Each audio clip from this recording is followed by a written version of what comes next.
Saudara-saudara, mari kita berdoa. Ya Tuhan, bukalah pendengaran, pikiran, dan hati kami, dan terangilah dengan Roh Kudus-Mu, sehingga kami mampu untuk mendengar kebenaran dan memahami kehendak-Mu di dalam firman yang dibacakan dan diberitakan, sehingga oleh tuntunan Roh Kudus-Mu juga kami dapat mewujudkannya dalam kehidupan kami setiap hari. Amin. Jemaat, mari kita bersama-sama berdiri untuk mendengarkan firman Tuhan yang dibacakan dari Alkitab.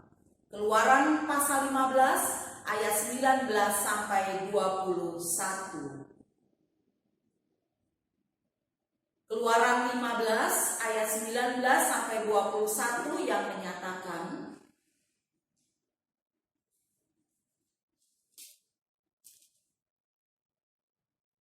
ketika kuda Fir'aun dengan keretanya dan orangnya yang berkuda telah masuk ke laut, maka Tuhan membuat air laut berbalik meliputi mereka, tetapi orang Israel berjalan di tempat kering dari tengah-tengah laut.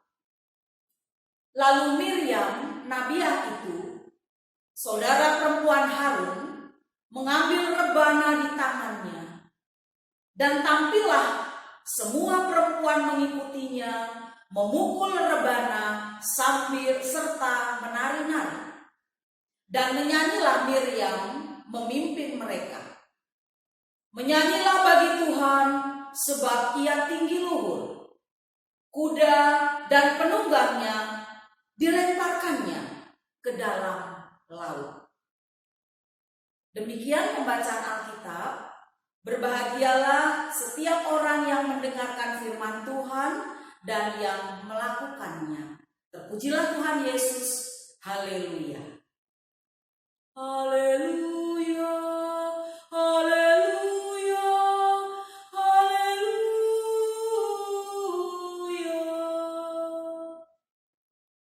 Silakan duduk. Salam sejahtera, selamat malam Bapak Ibu Saudara dimanapun berada. Kasih Tuhan Yesus Kristus selalu melimpah di dalam hati kita dan juga di dalam kehidupan Bapak Ibu Saudara semua. Saudara-saudara, siapa yang suka nyanyi? Ya, lagu apa? Lagu sedih? Atau lagu yang ceria? Atau lagu rohani? Lagu pop, lagu keroncong? Lagu apa? Lagu dangdut? Nah, jenis apapun saudara-saudara, jika nyanyian itu kita nyanyikan dengan penuh perasaan, akan sangat membawa sang pendengarnya pun ikut terbawa dalam nyanyian atau pujian tadi. Istilahnya baper gitu ya, bawa perasaan. Karena apa? Karena pujian itu adalah ekspresi jiwa. Ekspresi jiwa. Minggu kemarin, lebih tepatnya tanggal 8 April ya, kita dikejutkan dengan berita meninggalnya salah seorang musisi di tanah air kita, Glenn Fredly Deviano Latwi Hamalu. Tanggal 8 April jam 6 sore sehabis maghrib. Betapa tidak terkejut, betapa kita tidak kaget mendengar berita itu, karena kita tidak pernah mendengar dia sakit cukup lama, dirawat di rumah sakit lama begitu, kita tidak pernah mendengar. Tapi tiba-tiba bermunculanlah ucapan bela sungkawa, ucapan duka cita, rest in peace, RIP untuk almarhum. Ternyata dia meninggal akibat sakit meningitis atau radang otak. Banyak fans yang kehilangan almarhum. Yang mereka mengatakan kami sekarang tidak bisa lagi mendengar karyanya. Kami tidak bisa lagi mendengar lagu-lagunya. Kami nggak bisa lagi menikmati lagu Glenn yang bagus. Syairnya yang mengena dengan kehidupan. Ya syairnya yang mengena dengan perasaan begitu. Karena memang apa yang dia tuliskan, lirik-lirik lagu itu adalah mengungkapkan ungkapan hatinya, ungkapan perasaannya yang dia tulis pada saat itu ketika ketika mungkin dia mengalami satu peristiwa atau kejadian di dalam kehidupannya. Dan hanya dia yang tahu kepada siapa lagu itu ditulisnya. Tetapi banyak pendengar, banyak fansnya mengatakan, wah ini cocok nih dengan kehidupan aku, ini cocok nih dengan kehidupan saya. Sehingga sampai saat ini pun masih banyak orang yang mencari-cari lagu Glenn Fredly, bahkan sampai menyanyikan ulang ya, cover lagu dari Glenn Fredly. Saudara-saudara yang dikasih Allah dalam Tuhan Yesus Kristus, bacaan kita dari Keluaran pasal 15 ayat 19 sampai 21 ini merupakan ungkapan syukur bangsa Israel, khususnya di sini dikatakan Miriam. Miriam bersama dengan perempuan yang lain bernyanyi, menari-nari. Karena apa? Karena mereka merasakan pertolongan Tuhan yang luar biasa. Jadi ungkapan nyanyian, ungkapan tarian yang dilakukan oleh Miriam dan para perempuan tadi adalah ungkapan dari hati. Bernyanyi-nyanyi, menari-nari, ungkapan karena mereka tahu pada saat itu dan mereka merasakan pertolongan Tuhan yang luar biasa. Ketika pertolongan Tuhan ada pada mereka, juga pada bangsa Israel dalam melepaskan mereka dari Mesir. Bernyanyi adalah merupakan suatu ekspresi atau ungkapan isi hati yang paling mendalam. Kepada siapapun ungkapan itu, isi syair itu ditujukan. Demikian juga saudara-saudara, kalau seseorang bernyanyi dengan sungguh-sungguh dan juga dia menghayati syair lagu yang dinyanyikannya itu bagi Tuhan, itu juga ternyata merupakan ungkapan atau ekspresi isi hatinya yang paling mendalam untuk Tuhan. Sehingga orang-orang yang mendengarnya pun, mendengarkan lagu itu pun ikut bersukacita, ikut bersyukur kepada Tuhan. Saudara, pada waktu bangsa Israel berada di Mesir, di bawah pimpinan Raja Fir'aun yang keras hati, kehidupan mereka saat itu sangat menderita di bawah pemimpinan Raja Fir'aun itu tadi. Bahkan Raja Fir'aun tetap mempertahankan bangsa Israel untuk tetap tinggal di Mesir, walaupun sudah diancam dengan berbagai tulah yang ada dalam Alkitab ini, yang dibuat oleh Allah. Supaya apa? Supaya bangsanya itu dilepaskan dari Mesir. Tetapi Fir'aun tetap mempertahankan bahwa bangsa Israel itu tidak boleh keluar dari Mesir. Kita tahu ada 10 tulah ya. Ada 10 tulah yang didatangkan ke Mesir supaya hati Fir'aun lembut. Sehingga kemudian dia mengizinkan Israel itu keluar. Tetapi sampai tulah ke-9, Raja Fir'aun itu tetap dia mengeraskan hatinya dan tidak memberikan kesempatan untuk Israel keluar dari Mesir. Dan pada tulah yang terakhir, tulah 10, kematian anak sulung bangsa Israel, barulah kemudian Raja Fir'aun itu mengizinkan Israel keluar dari Mesir. Dan kita tahu setelah mereka keluar dari Mesir, rupanya hati Fir'aun tetap berubah lagi. Tetap dia mengeraskan hati. Sehingga dia menyuruh pegawai-pegawainya mengejar bangsa Israel yang sudah pergi. Dan kemudian mereka memasang keretanya, membawa 600 kereta yang terpilih lengkap dengan perwira-perwiranya. Mereka mengejar-ngejar bangsa Israel dan pada waktu itu Tuhan mengeraskan hati Fir'aun dan bangsa Mesir. Sehingga mereka sekuat tenaga mengejarnya dan sangat ketakutanlah bangsa Israel. Lalu kemudian mereka berseru-seru kepada Tuhan. Orang-orang Israel merasa bahwa mereka pada saat itu akan mati. Mereka akan dibunuh oleh bangsa Mesir di gurun pasir. Sehingga mereka pada saat itu sempat memarahi Musa dengan mengatakan, "Mengapa? Mengapa kamu membawa kami keluar dari Mesir?" Dan bangsa Israel marah pada Musa. Saudara-saudara yang dikasih Allah dalam Tuhan Yesus Kristus, tapi ternyata Tuhan melindungi bangsa Israel.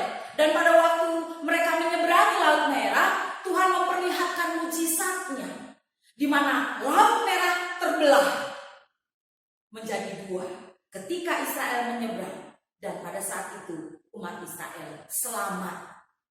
Begitu juga orang-orang Mesir, dia tetap mengikuti, mengejar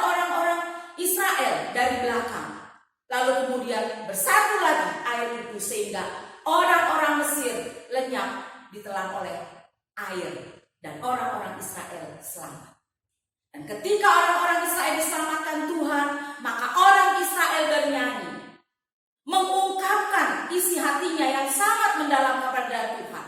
Bagaimana kebesaran Tuhan, kasih Tuhan, tuntunan Tuhan yang telah Dia nyatakan kepada umatnya. Bisa kita membayangkan Bapak Ibu Saudara, bagaimana perasaan orang-orang Israel pada waktu itu yang sudah terlepas dari belenggu penderitaan, dari kejahatan Firaun, dan kemudian selamat menyeberangi Laut Merah. Tentu mereka bersuka cita. Mereka bersyukur karena kebesaran Tuhan, karena mereka sudah diselamatkan. Mereka memuliakan Tuhan karena mereka merasakan bahwa keselamatan yang mereka peroleh bukan karena kekuatan mereka, bukan. Tetapi semata-mata karena kekuatan dan kuasa Tuhan. Saudara-saudara yang dikasihi Allah dalam Tuhan Yesus Kristus, Miriam dan perempuan-perempuan Israel yang lainnya pada saat itu betul-betul merasakan bahwa semua yang mereka alami itu semata-mata hanya kasih sayang Tuhan, kemurahan Tuhan, pemberian Tuhan kepada mereka. Tidak ada sedikit pun dari kekuatan mereka. Dan oleh karenanya Miriam mengambil rebana, mengajak bangsa Israel yang lain semua untuk bernyanyi, untuk menari-nari sebagai ungkapan atau tanda ucapan syukur mereka pada Tuhan. Karena Tuhan tidak pernah meninggalkan bangsanya di dalam penderitaannya. Saudara-saudara yang dikasihi Allah dalam Tuhan Yesus Kristus, kalau keadaan kita sekarang ini sama buruknya, sama sedihnya, sama sakitnya, sama menderitanya dengan keadaan orang Israel yang terkepung oleh tentara Mesir, apakah kita bisa atau bahkan masih bisa memuji nama Tuhan? Atau kita baru bisa memuji nama Tuhan, kita baru bisa bernyanyi, kita baru bisa menari-nari. Yang di rumah punya gitar, main gitar. Di rumah punya piano, main piano, keyboard, atau alat musik yang lain. Apakah kita baru bisa menyanyi? Apakah kita baru bisa main alat musik itu ketika badai itu sudah reda? Ketika penderitaan kita sudah berakhir? Ketika kita sudah tidak lagi merasakan sakit yang sangat mendalam? Saudara-saudara yang dikasihi Allah dalam Tuhan Yesus Kristus, kesulitan ekonomi, bencana alam, penyakit, dan beberapa hari, beberapa minggu yang kita hadapi saat ini, virus corona, virus yang menyakiti seluruh umat manusia. Tidak hanya yang terjangkit, tapi kita semua sakit oleh karena virus itu. Kita menjadi tidak bebas. Pola hidup kita berubah, Bapak Ibu Saudara. Ada banyak hal yang kacau. Yang biasanya para bapak pagi bangun tidur, sarapan, berangkat bekerja, sore atau malam pulang. Para mama pagi menyiapkan sarapan, memasak, kemudian siap-siap antar anak, nunggu anak, ada yang nunggu anaknya di sekolah, atau pulang dulu gitu ya, masak kalau yang sekolahnya dekat anaknya, pulang dulu masak, lalu jemput lagi. Kita anak-anak pemuda yang kuliah pagi atau mungkin juga ada yang kuliah siang sampai sore atau malam ya. Nah, pola yang kita lakukan semua itu sekarang berubah. Tidak seperti itu lagi. Kita selalu was-was, kita merasa ketakutan.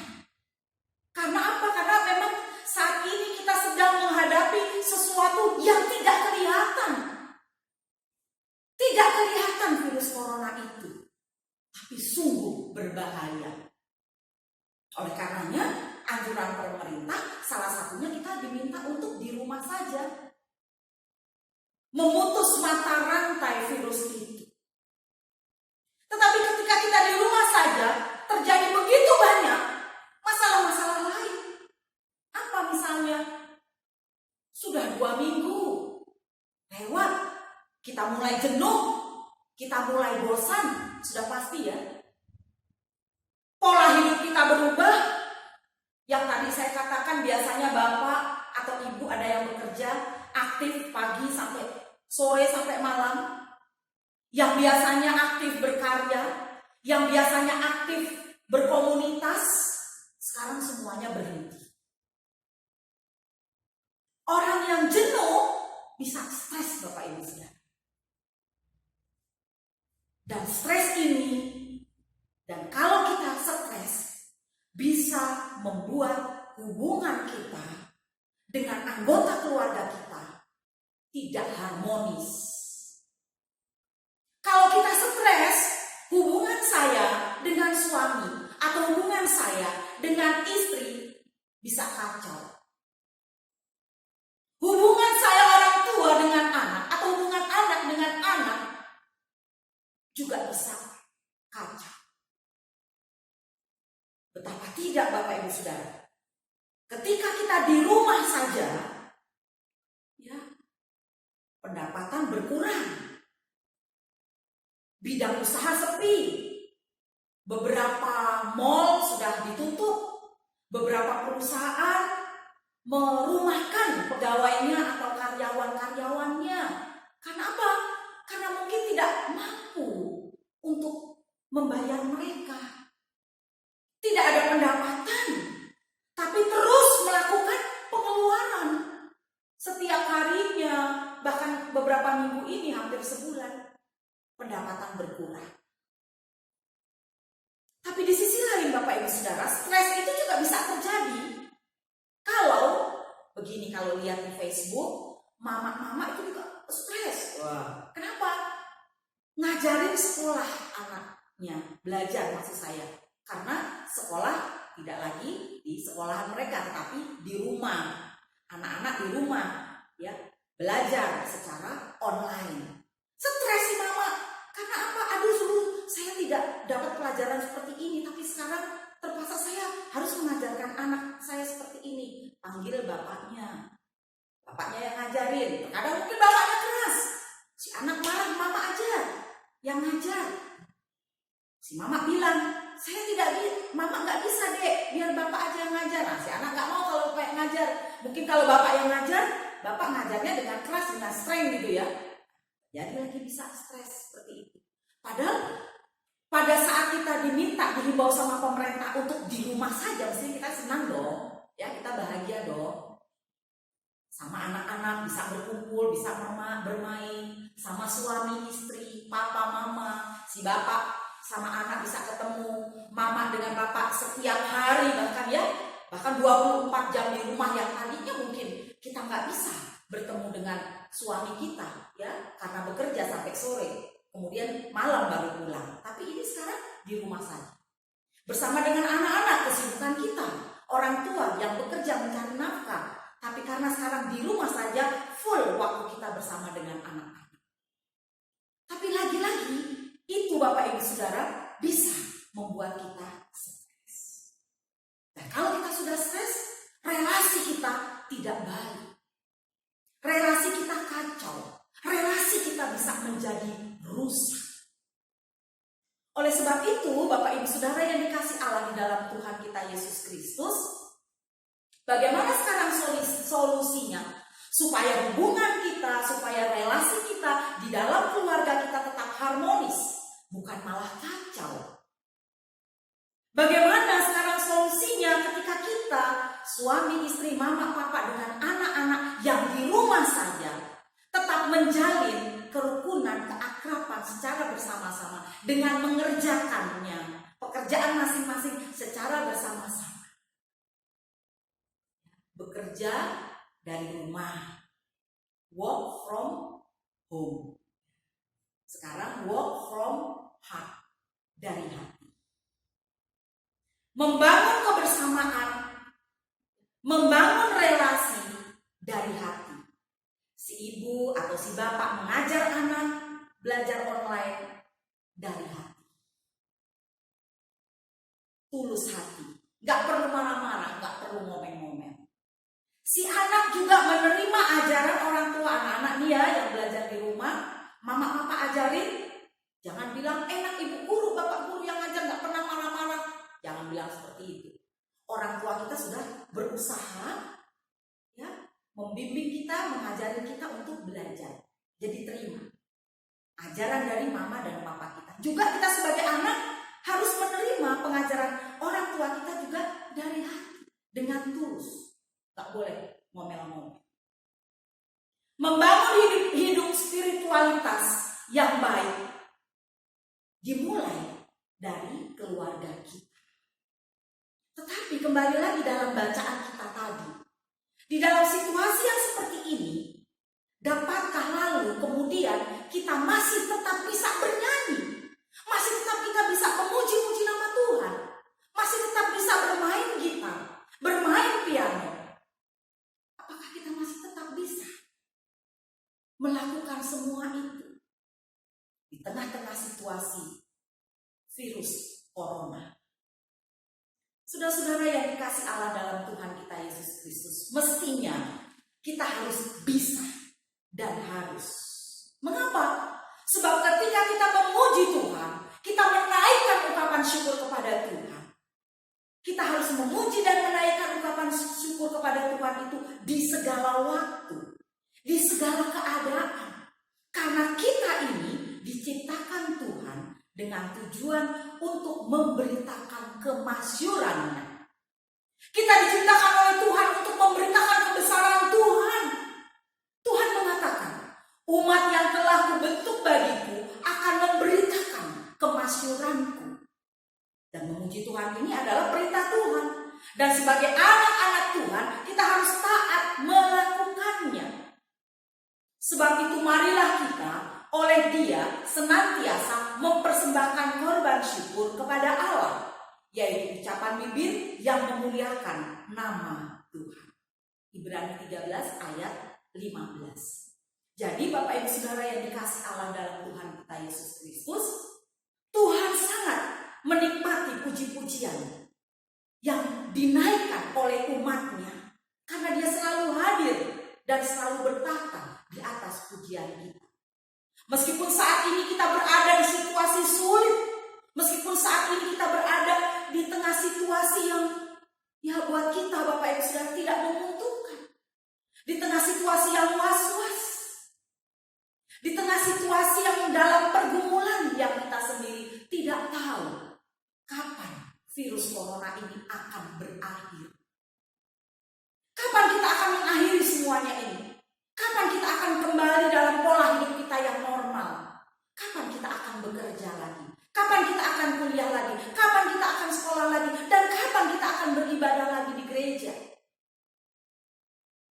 Kita tidak tahu dan kita hanya bertanya-tanya. Dan kita hanya berseru kepada Tuhan. Tuhan kasihanilah kami. Tuhan kasihanilah hamba-Mu. Tuhan kasihanilah aku. Kita hanya berseru kepada Tuhan seperti itu. Kita hanya berdoa, kita hanya memohon, kita hanya meminta kebaikan dari Tuhan. Hanya itu yang bisa kita lakukan sepanjang kita ada di rumah saja. Saudara-saudara yang dikasih Allah di dalam Tuhan Yesus Kristus, firman Tuhan hendaknya mau mengajak kita untuk selalu bersyukur di tengah-tengah situasi dan keadaan apapun. Ungkapan dan pujian syukur ini harus senantiasa kita naikkan dan ungkapkan. Pemazmur mengatakan, biarlah segala yang bernafas memuji nama Tuhan. Haleluya. Saudara dan juga saya, puji Tuhan, masih bisa bernafas, diberikan itu sama Tuhan. Dan dalam situasi dan keadaan apapun, kita juga tetap diminta untuk menaikkan pujian, untuk menyanyi-nyanyi bagi Tuhan. Jangan kita hanya mungkin sibuk ya dengan kegiatan-kegiatan rutinitas kita yang terkadang tidak berguna semasa kita di rumah saja. Tetapi baiklah, kita bersama-sama ketika kita mau menaikkan pujian dan ungkapan syukur kepada Tuhan itu, kita melihat selain kita percaya dan yakin Tuhan akan melalukan atau menyelesaikan virus corona ini, tetapi kita yakin juga bahwa di tengah-tengah penderitaan, di tengah-tengah sakit, di tengah-tengah kesulitan ekonomi kita, di tengah-tengah terpuruknya pekerjaan kita, di tengah-tengah ketiadaan ketidaktahuan kita ke depannya bagaimana, firman Tuhan ini mau menjawab pergumulan kita. Tetap kita mau menaikkan, mengungkapkan syukur dan nyanyian dan pujian itu kepada Tuhan. Tidak perlu Bapak Ibu Saudara berpikir gini, suara saya jelek gitu ya, suara saya fals. Gak perlu, kita gak ikut festival kok. Kita gak ikut idol, kita gak ikut lomba-lomba nyanyi yang lain, gak ada. Mau suaranya fals, mau do gak bunyinya do gitu ya, kita pujian untuk Tuhan. Kalau kita nyanyikan itu dari hati kita, ketulusan kita, yakin dan percaya Tuhan pasti juga akan menerimanya. Seperti Kidung Jemaat 64 ya, yang di tangannya megang Alkitab atau Kidung Jemaat dan Alkitab ya, itu refnya bagus sekali. Maka jiwaku pun memujimu, sungguh besar